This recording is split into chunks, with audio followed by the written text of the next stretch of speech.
thing that a lot of people are surprised by in reading this book is that none of the problems you're working on now are new. And in fact, they're older than 20 years ago. It goes back to the very beginning of the internet. In 1967, 50 years ago, as the ARPANET was being rolled out, there was a guy named Willis Ware. He was the head of the computer science department at the RAND Corporation. He'd worked with von Neumann on some of the first computers. He was on the scientific advisory board of the NSA. And he wrote a paper. It was secret at the time, but it's declassified since.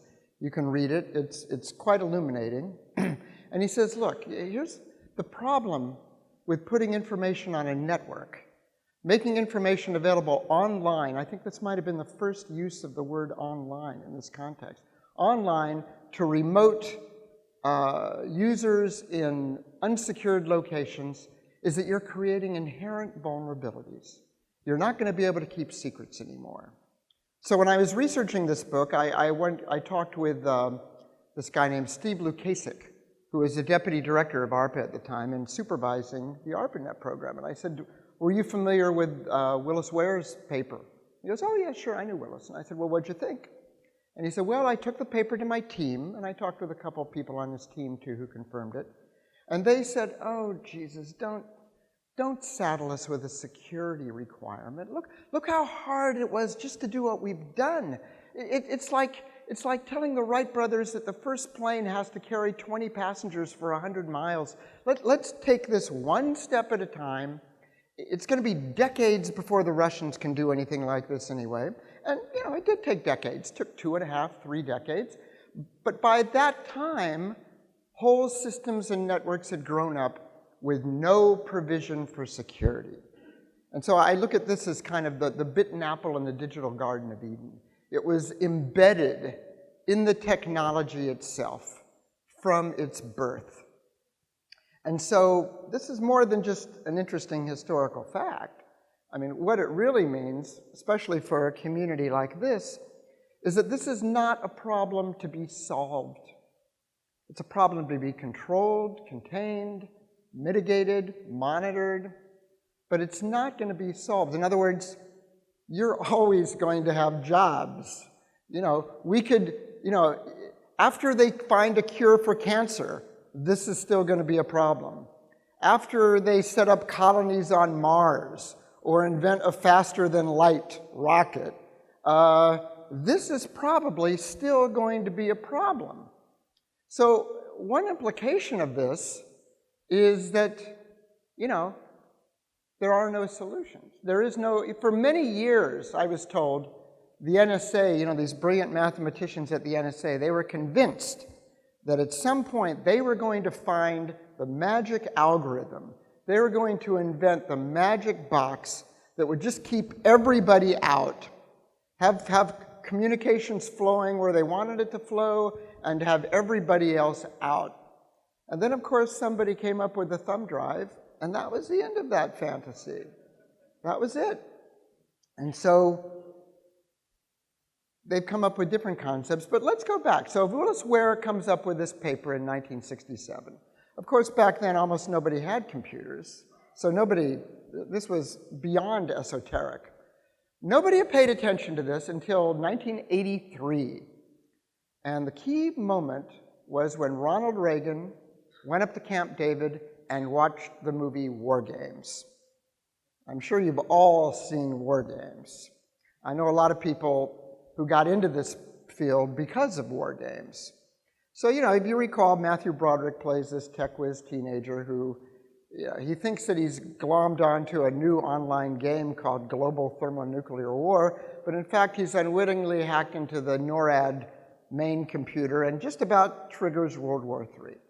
So Reagan watches this movie. He comes back to the White House the following Wednesday. This is the first weekend of June. And it's this big national security meeting. It's about something else completely different. It has nothing to do with this.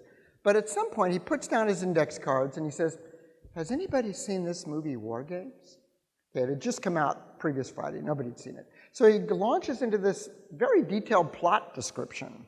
And people are kind of looking around the room like, where's this? You know, about 3 months earlier, he'd given the Star Wars speech, which everybody thought was nutty. So people are wondering, where's the old man going with this one? Finally, he turns to the chairman of the Joint Chiefs of Staff, General John Vesey, and he says, General, could something like this happen? Could it really happen? Could somebody just break into our most secret computers? And the general says, I'll look into that, Mr. President. And he comes back a week later and he says, Mr. President, the problem is much worse than you think. As a result of which, 1 year later, 1984, the first National Security Decision Directive, NSDD 145, it's been declassified since, you can look it up, came out, and it was the first presidential directive on computer security.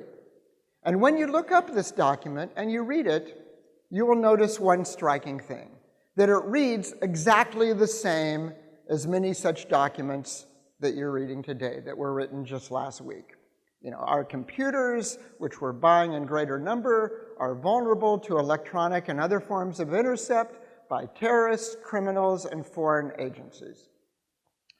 The solution, because this directive was really written by the NSA, who had the only people who knew about these things, was basically to turn over standards for all computers in the United States, commercial, business, private, military, everything, to the NSA, or to a committee whose head would also be the director of the NSA. Okay, well, this didn't go over on Capitol Hill, where they still had the quaint notion that the NSA should not be involved in domestic surveillance of any sort. So this is when the fateful divide was struck, where basically .mil would be secured by the NSA, and all other things would be secured by a unit of the Department of Commerce. And of course, the problem was that the Department of Commerce had no ability to do this. They didn't have the technology, they didn't have the manpower, they didn't have the money. And NSA had no interest in doing this. At that time, the NSA's attitude was, if we discover a security gap, we'll exploit it. We're not interested in patching it. We're going to, because everybody else has the same systems, we're going to exploit it. So another decade passed with no action on the problem that Willis Ware discovered in 1967. Where things changed was there was a 3-star general, Air Force general, named Ken Minahan, and he was the director of something called the Air Force Information Warfare Center in San Antonio. And these were the guys who were doing the first, and they mainly were guys back then, who were first getting into computer vulnerability, both the offense and the defense part of it. And Minahan was very keen to this, and he was frustrated because none of his other fellow generals in the Pentagon paid any attention. He would give them these briefings about the vulnerability of computers. They, you know, again, this is, you know, nobody knew anything about computers. This was the mid-90s. You know, the Army was run by tank generals. The Air Force was run by fighter pilots and bomber pilots. The Navy by submarine and aircraft carrier captains. Computers were a sideshow. So Minahan decided to create a war game himself. It was an exercise. It was called Eligible Receiver 97. It was in 1997. And what he and a 25-man red team in the NSA would do, they would hack into the entire Defense Department network.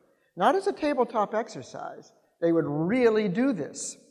And it had to go through a lot of government lawyers who said, okay, all right, you can do this, but you can't use any of your classified SIGINT stuff. You've got to use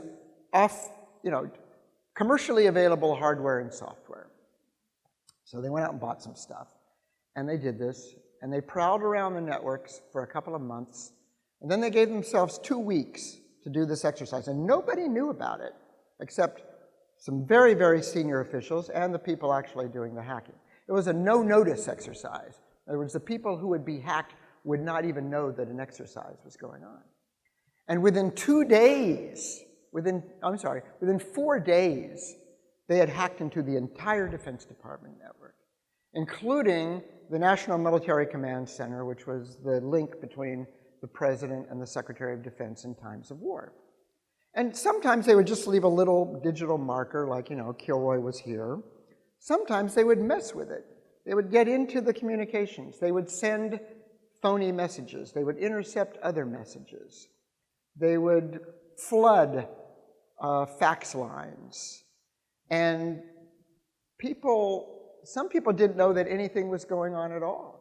Other people saw that something strange was going on, but they didn't know what it was. Nobody knew about hacking.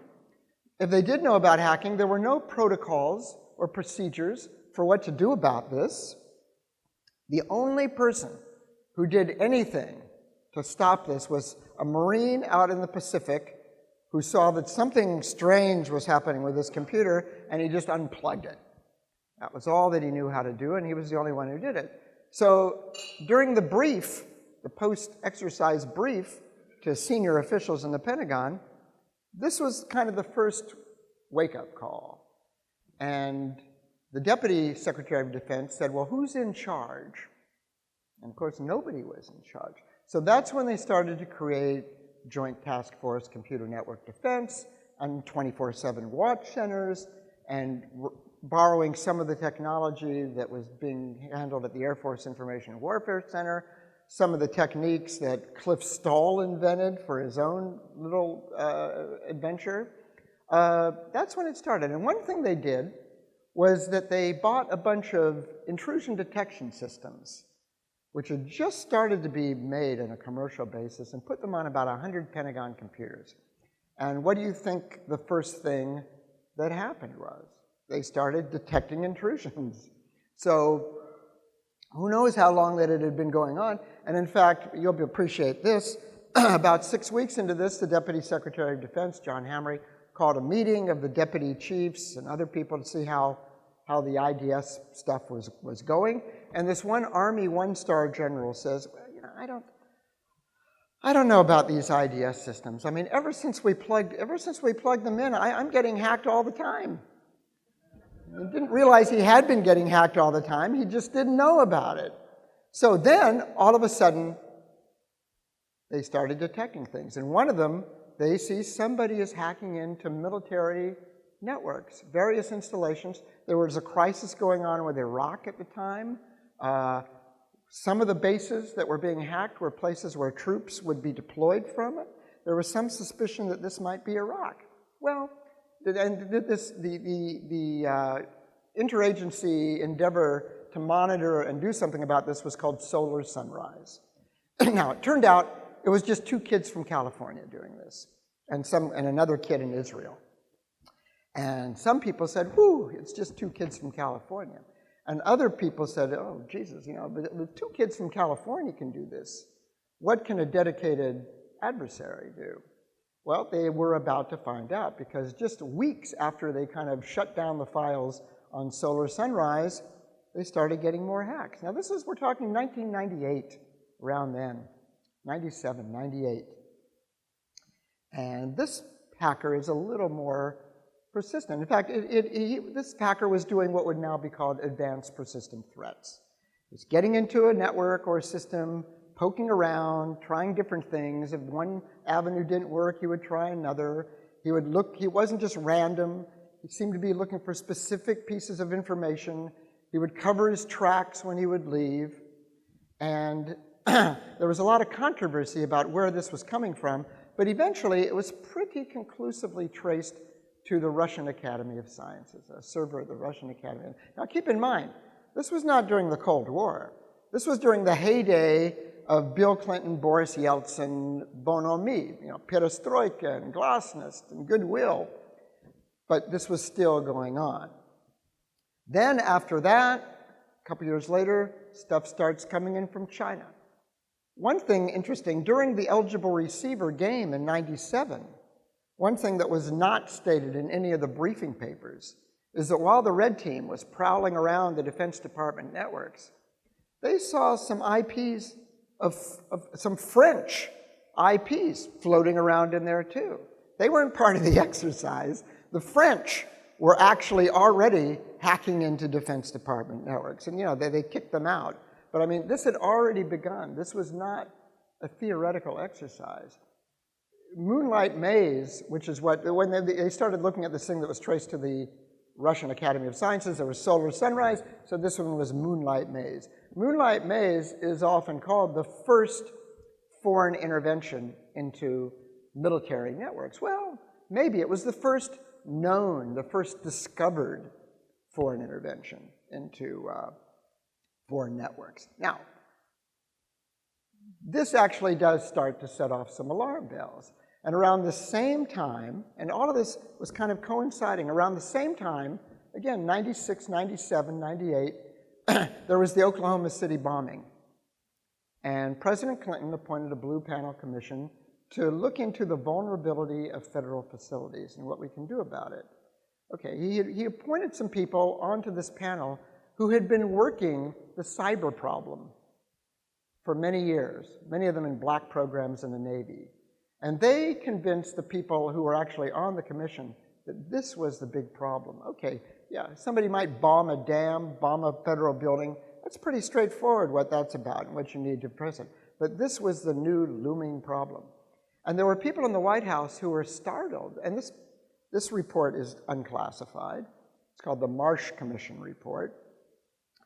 More than half of this long document was dealing with problems of cybersecurity. And this was the first time that that phrase had been used in a public document, cybersecurity. Somebody on the panel had read Neuromancer, and that's where it comes from. So, cybersecurity. And what these commissioners and their staff had discovered around this time, a bunch of industries and critical infrastructure had started getting crazy about the internet, and SCADA systems were starting to be developed. And these people who were doing this had no idea that they were creating vulnerable systems. You know, I was talking with people, they would have some big electrical utility vice chairman in to be questioned. And they would ask him, what are you doing about security?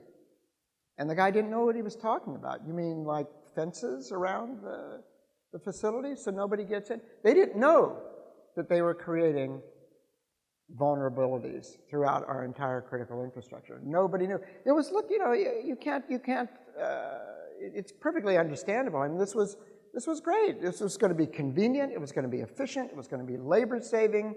It's cutting edge. Why not? Let's go online. Let's put everything online. And, you know, we are now where we are at because of this. There were countless reports like this Marsh Commission report, National Academy of Sciences, other panels warning about the dangers of this. Richard Clark, whom I'm sure some of you know, was the head of counterterrorism and then cybersecurity in the White House. He proposed imposing mandatory cybersecurity requirements on critical infrastructure industries.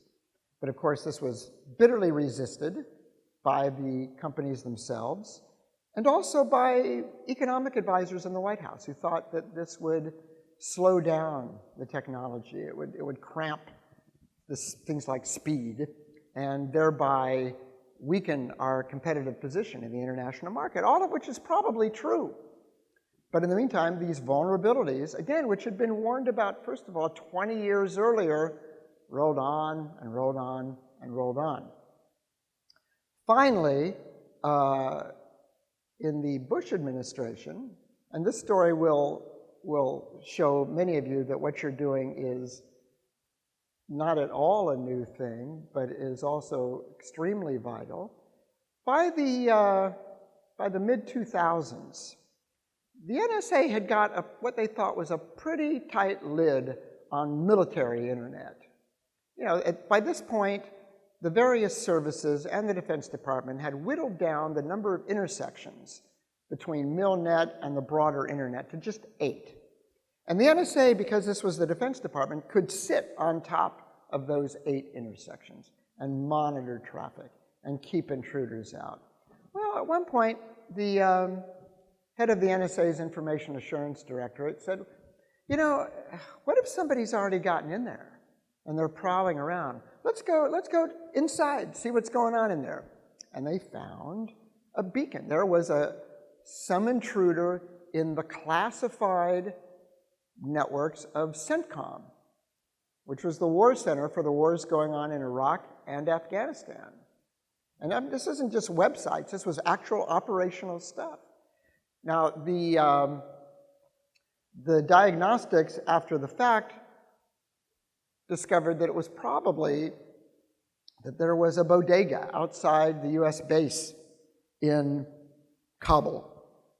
And the Russians had stocked this bodega with malware-infested thumb drives, just hoping that at some point an American serviceman or servicewoman would buy one of these thumb drives and insert it in a computer, and then they'd be in. And that is precisely what happened. They were waiting around for this to happen, and it did. And it was at that point, well, you know, the NSA discovers this on a Friday afternoon, and basically they've got a solution by Monday morning. Also by Monday morning, the Defense Department is flating around, wondering what to do, trying to count how many computers are infested. It was at that point that Robert Gates, who was Secretary of Defense and who'd been, you know, getting daily briefings about hackings ever since he took the job, realized, okay, the Pentagon, they're clueless on this. The NSA seems to know what they're doing. And so he took the advice of several people over those previous months and created US Central Command, and created it so that there would be a new 4-star who would be the director of NSA and the head of Central Command, because these guys seemed to know what they were doing. So that's how that began. But here's where we enter into the problem, one of the problems that we have today. So Cyber Command takes off. You know, even now, it's, you know, it started in 2010. Even now, it's the fastest growing element of the Defense Department. They're infiltrated or integrated with all the other combatant commands. You know, they've got their own targeting plans within each of the combatant commands. They've got people inside. They've exchanged people, war plans, targeting plans, all kinds of things. But there's no strategy. There's no strategy. I mean, right now, you know, the Defense Department, and like commercial industry, a lot of it, they've decided, okay, you know what? If bad guys want to get in, they're going to get in. You know, yes, let's keep building better locks and more protocols and things like that. But the big thing here, the big buzzwords in the Defense Department, as some of you probably know now, are deterrence, detection, and resilience. That's the big thing. Some of them are making even kind of radical adaptations. For example, in the Navy now, they are training sailors and officers on ships to navigate with a sextant, you know, navigating by the stars, just like centuries ago, because they figure that in a big war, at some point, the data link with the GPS satellites is going to get cut off. And these guys, they won't even know where they are, much less whether any of their guided missiles and all the other things that rely on networked technology will work. So they're doing sextants, that kind of thing. That's what's happening. So deterrence, detection, and resilience. Detection and resilience, those are pretty obvious, and that's what a lot of you do with your clients. But what is deterrence? What does that mean? You know, when the atom bombs exploded in 1945, within a matter of months, there were very strategically minded, smart people with no security clearances who were asking and coming up with provisional answers to some very basic questions. You know, what is this new weapon in our midst? Is this just a bigger version of a bomb? I mean, can this be used as a weapon in war like any other weapon, but it's just bigger? Or is this something really new? Is this something that is so destructive that there's no war aims that could justify the destructiveness that it wreaks? And if that's the case, we have to start thinking, as one of the strategists back then put it, not how to win wars, but how to prevent them. So how do we do that? And they came up with a whole theories of, you know, survivable second strike capability, retaliation in kind, this sort of thing, which hasn't, you know, these concepts have endured even now. With cyber, there was none of this. None of it. Why? Well, you know, with the bomb, there were some things that were classified, but a lot of things weren't. First, there was video footage. You could see the damage that this thing did. You looked at the incinerated Hiroshima and Nagasaki. It was known, there was the Smythe report, which said that this all has something to do with uranium. There were published reports about who has uranium mines. You could do calculations of, based on all this, roughly how many of these weapons various countries could build over a certain amount of time. So you had all these things that a strategic analyst who was just smart and strategically minded and who didn't necessarily have any security clearances could come up with some ideas. There's nothing about this with cyber, because until very recently, everything about the field was smothered in very, very high security classification. You know the old joke that until the 70s, the joke was that NSA stands for no such agency. All of it was classified. Most of it still is. It was just Obama recently who declassified the fact that the United States was conducting cyber offensive operations. Even that basic fact was classified until just a few years ago. And by the way, just to back up a little bit, the story I told you about Reagan's document, his first NSDD, I talked at some point with somebody who was involved in writing it, and he said to me, and remember this was a document written in 1984, he said, here's what you have to keep in mind. All these scenarios and threats that are being laid out in this presidential document, these were all mere images of what we were already doing to other countries. That's what the NSA does. That's what the Black Navy was doing.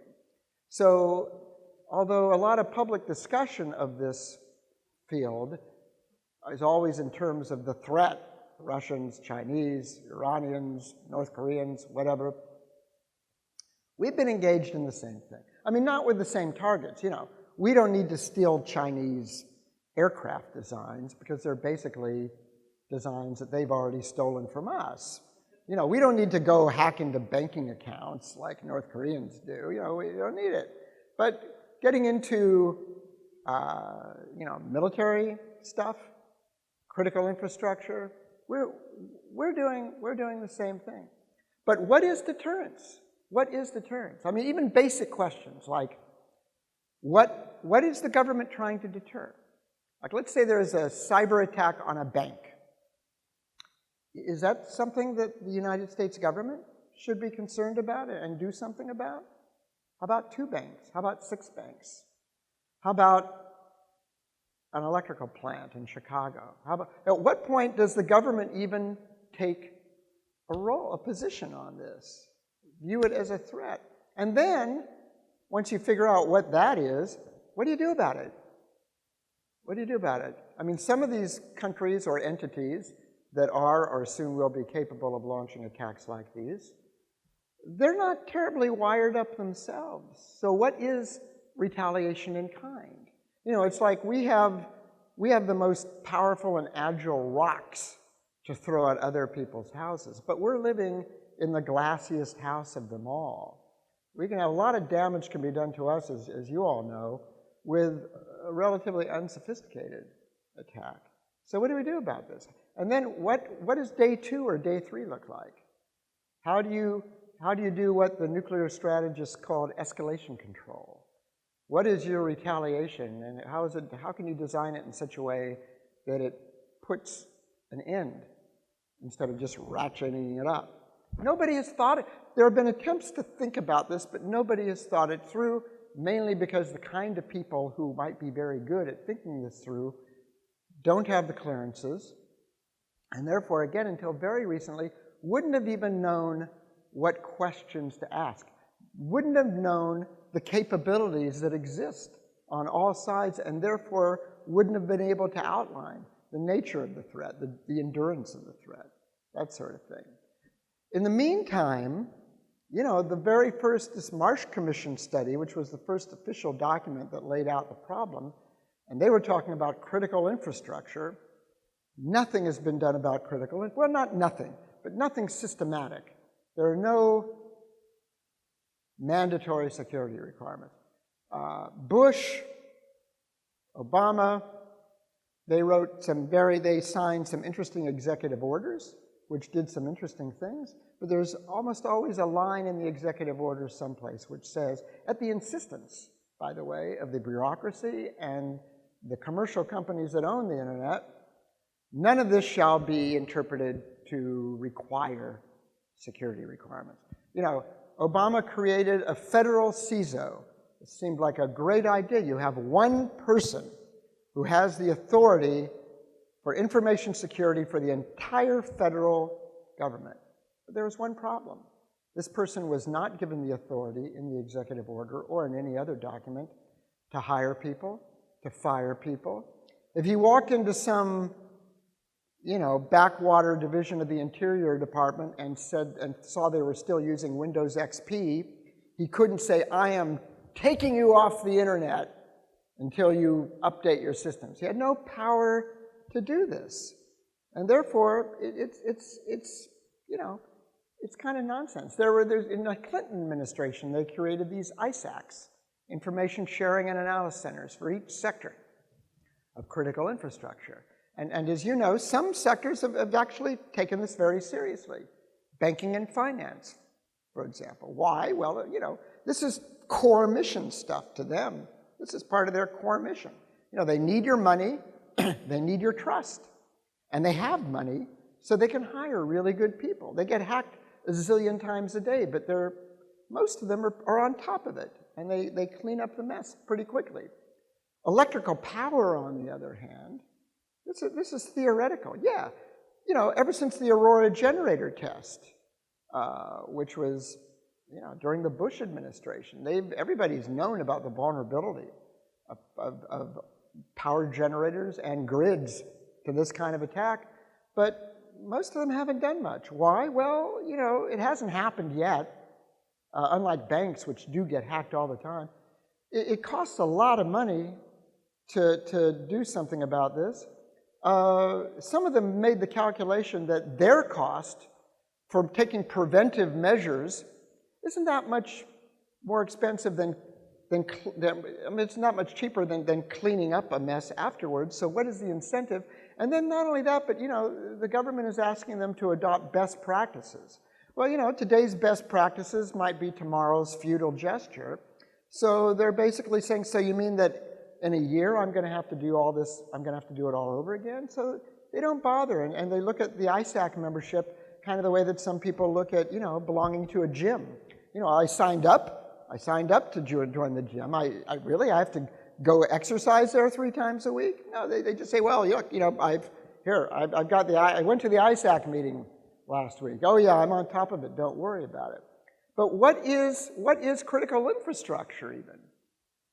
I mean, I don't think too many people would have guessed that the first time an American president made a public statement identifying a hacker into some American facility and saying that we will retaliate against this in a manner and a time of our choosing, I don't think too many people would have guessed that this would have been about North Korea's hacking of Sony Pictures over a movie, over kind of a funny but dumb movie. That's what, you know, I don't think North Korea would have predicted that such a fuss would be made about this. And now here's where things can get kind of dangerous. You might recall that about 3 days after Obama made that statement, North Korea was disconnected from the internet for about 10 hours. I mean, it doesn't take rocket science to do that. I mean, they've got about 1,000 IPs, all of them hooked up to one server in China. It's not a big deal. Well, it turns out, and North Korea thought, and everybody assumed, that this was the American retaliation. In fact, I mean, I can tell you for a fact, the United States government had nothing to do with that. It had nothing to do with that. But let's say that North Korea had more robust cyber offensive capabilities. And let's say they assumed, and it's a safe assumption, you would think, that this was the American retaliation. They might have done a counter-retaliation. And then where does this end? You know, where the title of my book comes from, Dark Territory. I've written 5 books, and each time I say, well, the title will emerge in my notes, and it never does. But this time it did emerge in my notes. I was going over my notes, and I saw, when I interviewed Bob Gates, he told me that when he first got into the Pentagon and was getting all these briefings about hacks, he would tell some of his associates, he would say, you know, we really have to get together with the other major cyber powers and work out some rules of the road. You know, when he was director of the CIA during the darkest period of the Cold War, there were rules. The Americans and the Soviets, they had some rules, like we won't kill each other's spies. We need to get together and do something like that because we are all wandering in dark territory. I said, wow, that's the title of my book. But then I wanted to look up to see if it had any meaning that I didn't want to be the cover of the book.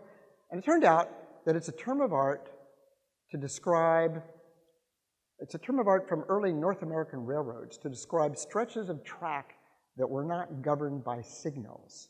And I'm thinking, wow, that's a powerful metaphor. That's what the internet is. So I sent an email to Gates and asked him, did you know this? And he said, oh yeah, my grandfather was a station master on the Santa Fe Railroad for 50 years. We talked railroad terminology around the house all the time. So he understood the depths of the problem, that we're all wandering in dark territory. And there's just one other thing. Remember war games?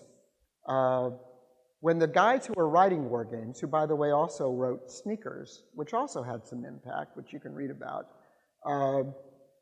they were writing war games and they wanted to make it at least plausible. So they were thinking, God, you know, is it plausible that a kid could just dial up the NORAD computer? I mean, wouldn't that be a closed system? So they lived in Santa Monica. They called up RAND Corporation Public Affairs, thinking somebody there might be able to help out. Guy said, oh yeah, you want to go see Willis Ware? So they went to see Willis Ware, the guy who wrote the paper in 1967. And they presented the problem to him. And he said, yeah, you know, I actually designed the software for that computer, you know, the real computer. And he goes, yeah, you're right. It is a closed system, but you know, here's the thing. There's always some officer who wants to work from home over the weekend. So they leave a port open. And yeah, I guess if a kid just dialed into that port, he would get in. And then he leaned forward and he said something that all of you know is true, and that the entire world is now knowing to be true, and that you can sort of adopt, feel free to adopt this as your slogan. And he said, look, here's the thing. The only completely secure computer is a computer that no one can use. So that's the situation that we're in. It dates back to the very beginning of the internet. It is inherent in the nature of the internet, and unless it all gets blown up and we start all over again, that's the world that you're trying to fix things. And thank you very much, and I'll take questions.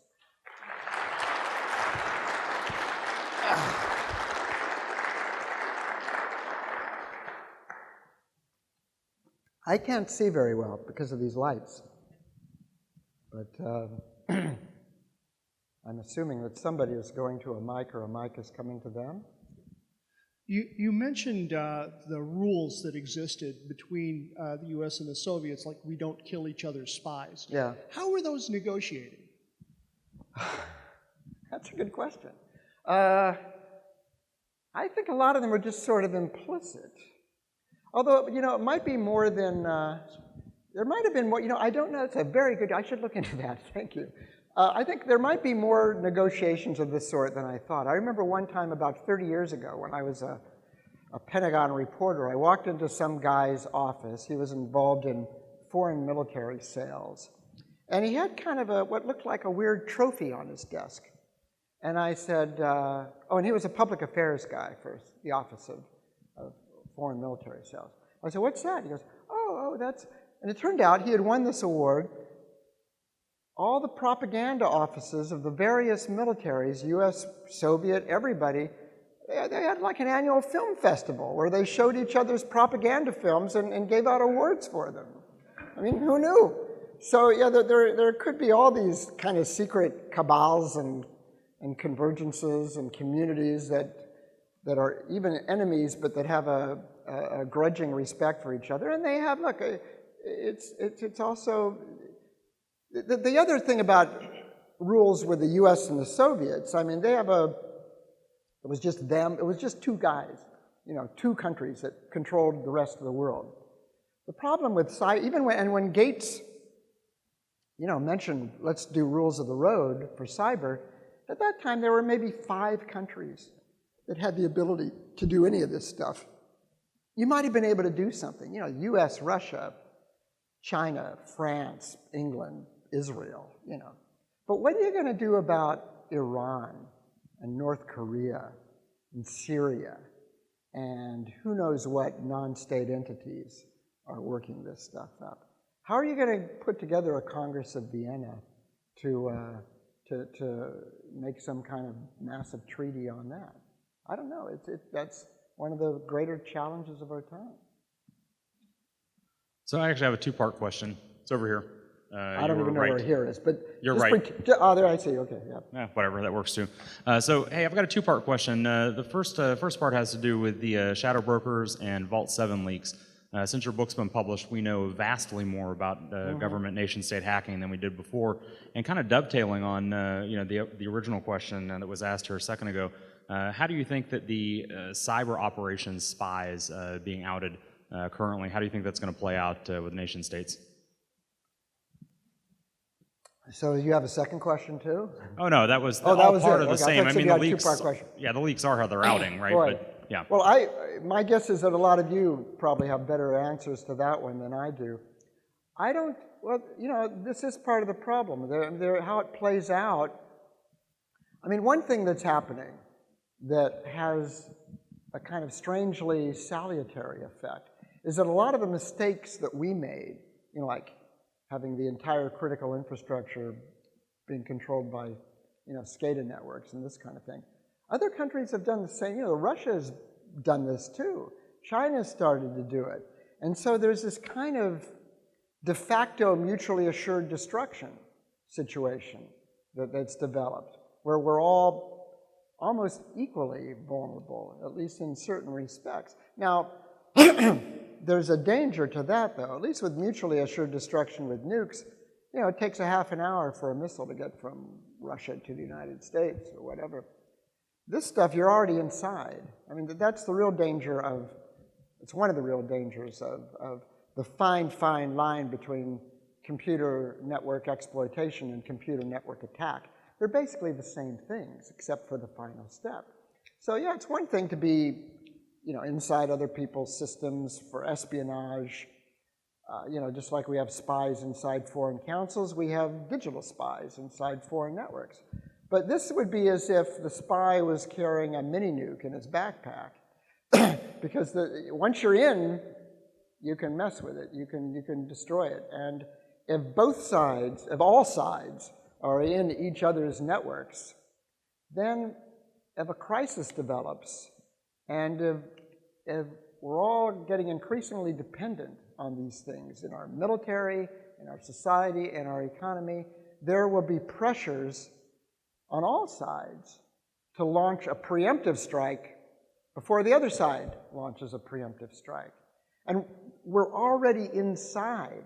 The preparations have been made. We've mapped out the whole thing. It can be done with the push of a button or a command key. So that's, in the nuclear game, they used to call this crisis instability, where the most vulnerable assets were also the most destructive assets, MIRVed ICBMs. So there was pressure in a crisis to launch those ICBMs before the other side launched his ICBMs, to destroy the ICBMs before he destroys ours. It's the same thing inside with being mutually inside each other's networks. So unless some Congress of Vienna can be created where certain targets or certain systems are just off limits, I think that the dangers are probably greater than the security benefits of having this mutual vulnerability. So over here on your left, sir. Over here. Yep. What you wrapped up the last question with is the beginning of my question. You started the talk about how the different branches are talking about how they're going to operate without our technology, like teaching people how to navigate with sextants. Wait, could you explain? I'm losing. You're kind of... All right, so the question is, have you seen a trend inside when you did your research of all of the organizations going back, like the pendulum swinging away from technology and self-sustainment without being connected to the network? Is that finally happening now? It's happening a little bit. You know, the Navy is doing some of this, maybe because the Navy has always been a bit ahead of the other services. The Air Force is doing some of it. There are some air wings or even air divisions where they determine how many planes or whatever are needed to perform the minimal mission requirements. And they take that many airplanes and they put it separately. I mean, they keep it as offline as possible. The Army, as far as I know, hasn't done anything. And in fact, even going back to that 97 war game, Eligible Receiver, the Army didn't take part, partly because they knew that they were terribly vulnerable, and partly because they didn't care. So they said, no, we're not going to play this game. So they were left out of the whole thing, and therefore, when a lot of the other services, you know, had their holy shit moment and started patching things up, the Army was much slower to do that. So yeah, it's very patchy. There is not a Defense Department-wide dedicated effort to do something about this. And yeah, the planes that they're building and the missiles they're designing and so forth rely on network technology every bit as much as weapons that were being designed a decade or two ago. That hasn't, nobody said, let's develop this so that, you know, if the GPS is cut off, you know, the missile still lands where we're aiming it. It hasn't really happened to the degree, or the communications or stuff. And you know, the thing is, I've been told that when they've done war games where command control vulnerability is being tested, the red team always gets in. They always get in. So that's kind of concerning. I have a question over here. Other side, second row. Okay, I'll believe you, yeah. As the prevalence of more and more sophisticated hacker groups such as LulzSec and name any other hacker group increases, and they engage in larger network exploits, at what point does the government have to start actually taking them as their own nation state and as their own actors and recognizing them and engaging them? At what point does that threshold exist? Well, you know, we can all sit around and talking about treating your question as a theoretical question. And, you know, someone like Dick Clark would have said, we should have been doing this in 1996. At what point will it start to happen? I think, you know, after a major disaster. After, you know, the lights get turned out on the Eastern Seaboard, or after, you know, the Fed gets raided. Or, you know, I think it's going to take some major disaster. I mean, look at all the things going on in counterterrorism after September 11th. I mean, if the people who pulled off that attack tried to do it now in the same way, there's no way they would have been able to do it. You know, steps have been taken. The Oklahoma City bombing. You know, you used to be able to go to a fertilizer store and buy all this stuff. You can't do that anymore. So I think, yeah, it's going to take something. And you know, a greater obstacle still is, you know, as you know, the internet is basically controlled by private entities. And, you know, they'd either have to be nationalized or severe mandatory security requirements put on top of it. And even after a big crisis, there's going to be a lot of resistance to that. You know, I was talking with somebody last night, and I was talking about Internet of Things. And I said, what if you made a law right now that all Internet technology devices, they couldn't be activated until you changed the password? And, you know, that step alone would greatly minimize the degree to which someone can just rally, you know, 10 million baby monitors and use them as bots to send denial of service attacks to a big network. And he said, yeah, but, you know, then people, you know, nobody's going to want to buy them. Nobody will know how to use them. well, maybe somebody has to say, well, tough shit. You cannot own one of these. You can't buy a car unless you've passed a driver's test. Well, you can't buy one of these devices until you know how to change a password. Why can't the computer companies devise a software or hardware that when you get a message saying, there's been a security problem, please install this software update to repair it? And most people don't. Well, what if a flashing red light was on the screen? Just like when you get in a car and you don't fasten the seatbelts, and it goes ding, ding, ding, ding, ding, and it keeps doing that, and you finally fasten the seatbelts, otherwise you'll drive yourself nuts. Well, what happens if the flashing red light until you install the damn upgrade? Or that there were certain functions in the computer that you couldn't use until you upgraded it. I mean, I don't know if these are feasible. They probably have their own drawbacks. Somebody could start sending phony upgrades as malware to get into your system. But I mean, it's kind of startling that this long into this history, each of us doesn't have some intrusion detection system in our own computer. By this time, if it had started at the beginning, you could have got economies of scale down to make these things trivially cheap. So a lot of things could have happened. I think it will take a disaster to get people really moving on it.